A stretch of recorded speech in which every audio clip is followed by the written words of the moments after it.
So, all right. So thank you. That's a great early start to our conversation. So for the other three of you, what do you mean by 21st century? What are your biases and questions?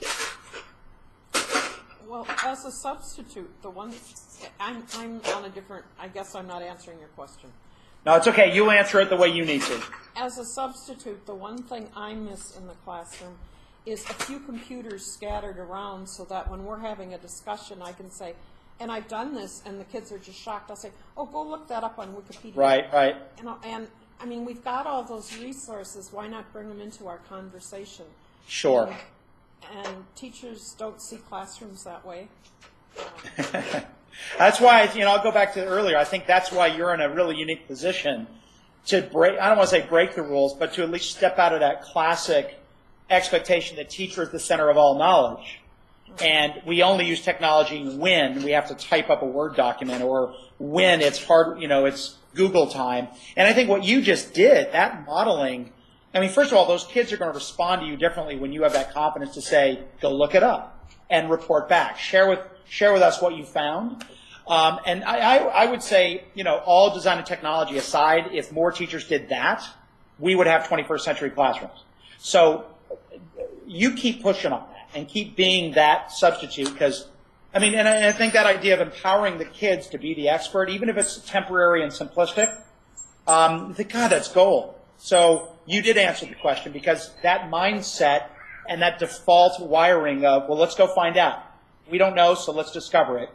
And if you have one computer in the back of the room that's up against a wall, then I think what you want to say to the kids, day in and day out, if you can't find it, okay, guys, where is it? How do we use it? Does anyone have a cell phone in your pocket that has its smartphone or has, I need to know because if we have a great question that pops up mid-class, we need to find the information. So, keep doing what you're doing and keep telling those stories to your colleagues and fellow subs and, that support, those teachers. So I love your answer. I teach in a school that's 98% free and reduced lunch. Okay.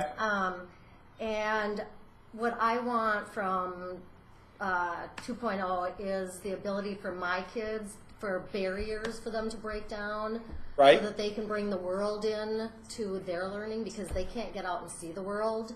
Yep.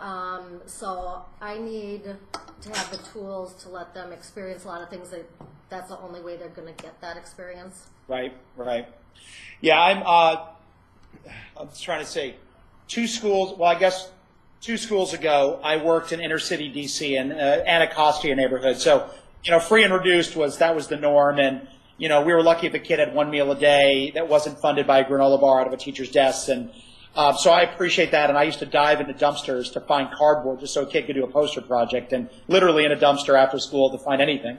So I love it. And I think, one of the nice things is so much of Web 2.0 is free. And the beauty of it is, if there's a free option, that's the one I'm using. Google Docs isn't perfect, but boy, it does most of what my kids ever need. And I don't need a perfect, pristine system that's locked down by the school. I need Agile. I need it in the cloud. I need now. And I'm not such a fanboy of Twitter that I can't get rid of Twitter if something better shows up in 6 months. So I like your approach. In fact, I think the way we innovate is by being in a system with few resources. And when I work with school districts or universities, whether it's school architecture or professional development or School 2.0 and technology, the schools that have a lot of money always worry me because they have no reason to change.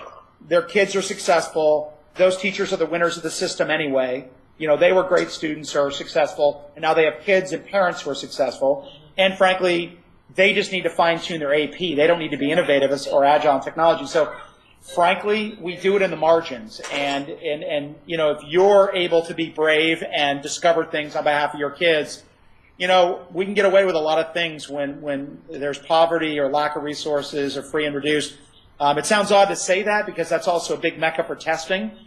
But, when I taught architecture in the inner city, my kids didn't even know how to spell architecture, and no one in the school knew what it was.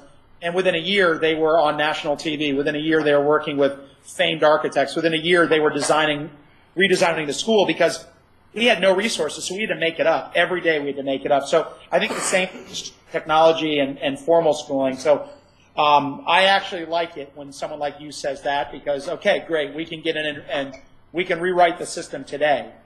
I know that's hard, but you're already doing it, so it's no harder than what you're already doing. So that's great. And it's a mindset, and I always go back to it's more about mind than it is about hardware. And, you know, if you're already being creative in that way, then good things are possible. So thanks for sharing that. That to me is a blessing in disguise.